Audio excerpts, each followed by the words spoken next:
was actually our 1-year wedding anniversary, and Scotty called me at 11:50, so he made it right before midnight to wish me a happy anniversary. And as he was getting off the phone, he said, "Goodbye, I'm heading to lunch." When I woke up the next morning, I always checked my email. The Yahoo News feed pulled up a Mosul mess hall bombing at lunchtime, and immediately the words he told me rang in my ear. I'm heading to lunch. And I got sick to my stomach. I went and turned on the news, and sure enough, someone had came in and blown themselves up. And I wrote in my journal that it was the worst day of my life. Even though Scotty was okay, God was just kind of like guiding me and preparing me. And even though, I wrote it was the worst day of my life, I had no idea of what was yet to come.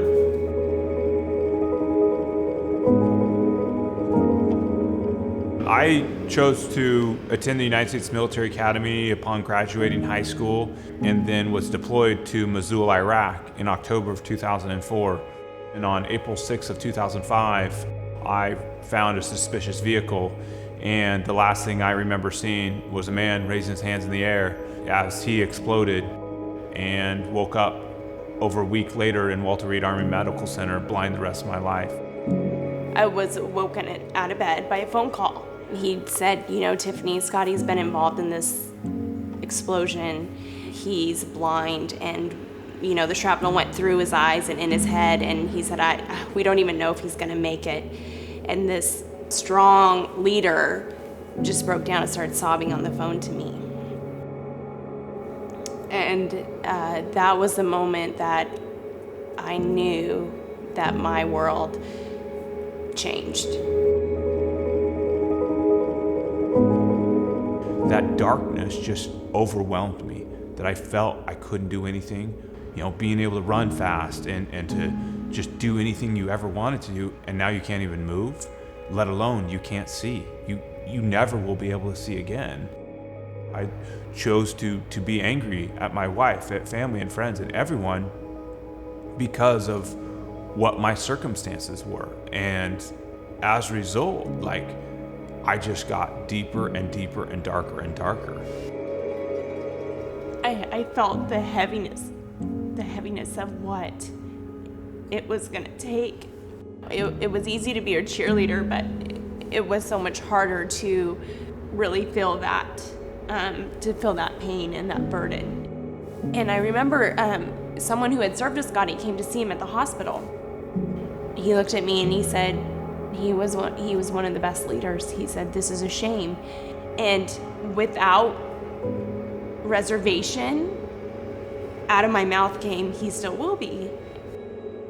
That sort of shocked me, because in my head I was constantly battling no way, he's ruined, he's over. And this comment kind of validated all those thoughts, but instantly off of my mouth was, "No, he still will be a leader."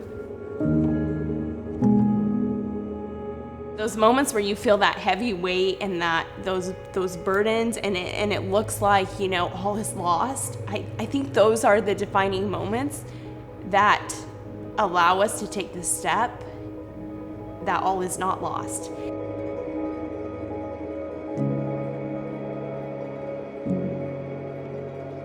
In the darkest, deepest depression that I was in, I knew where the light was, and I knew what the truth was, and it was for me to make a choice. And as God has given us choices to choose Him or not to choose Him, when I didn't, it was dark.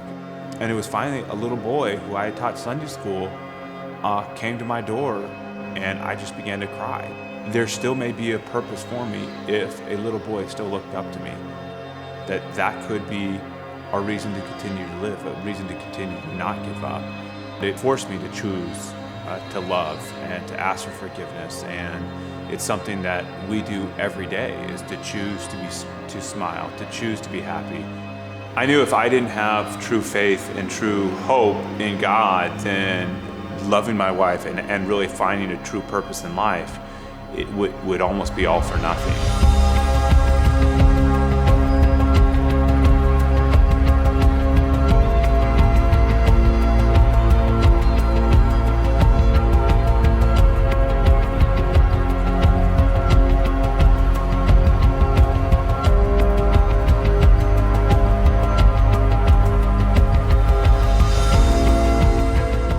me, I wouldn't change anything that has occurred. The blessing that God has given us is He uses us if we want to be used. Scotty and I aren't just surviving and downtrodden. We're genuinely happy and joyful and grateful for this life that we have. God has shown me that my happiness and my joy, it doesn't come from my circumstances. It comes from much deeper than that. It comes from my heart. It comes from what He's done for us, and it comes from the beauty that He shows us through pain and heartache. Even though this isn't the life I would have ever said I wanted, newly getting married, but it's the perfect life for us.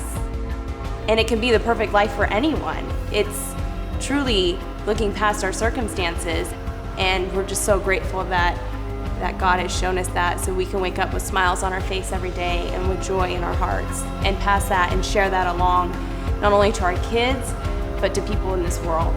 It's really a beautiful thing.